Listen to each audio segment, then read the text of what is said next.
Mudah berantas judi daring bila serius. Perputaran aliran uang dari judi daring tahun 2024 diperkirakan 900 triliun rupiah.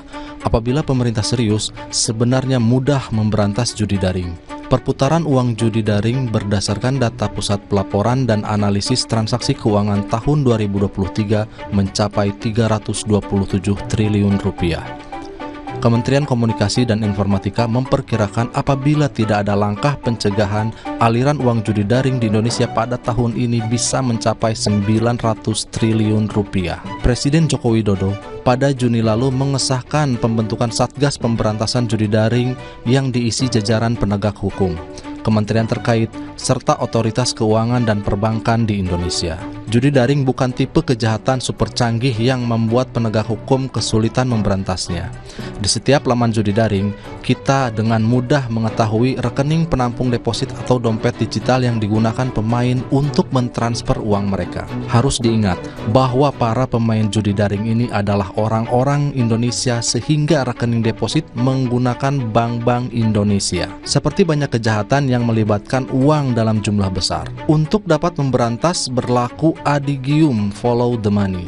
Penegak hukum dengan mudah melacak kemana aliran uang dari pemain judi daring ke rekening bandar judi. Mungkin ada lebih dari 2 layer atau tingkatan rekening di atas rekening deposit yang tercantum di laman judi daring. Jadi, dari rekening deposit yang tercantum di laman judi daring, uang dari pemain ditransfer bandar ke rekening ketiga atau keempat sebelum akhirnya dikirim ke rekening luar negeri yang susah terlacak penegak hukum Indonesia. Namun, saat masih menggunakan rekening bank di Indonesia, aparat seharusnya dengan mudah memblokir dan kemudian langsung menyitanya. Namun, apa yang terjadi? Ada dugaan saat hendak diblokir, para bandar sudah mengosongkan isi rekening.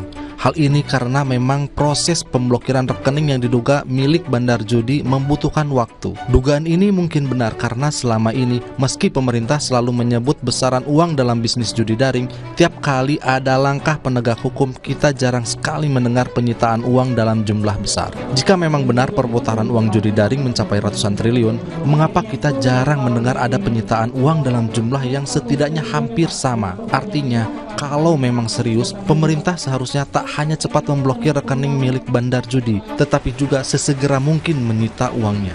Menutup laman judi daring memang perlu, tetapi sindikat kejahatan ini dengan mudah membuka laman baru. Menutup akses dari negara lain tempat mereka mengoperasikan laman-laman judi tersebut juga perlu. Tetapi dengan uang yang banyak, sindikat ini bisa berpindah ke negara lain. Namun, menyita uang sindikat judi daring pasti akan segera melumpuhkan operasi mereka. Pertanyaannya, seserius apa pemerintah mau memberantas judi daring?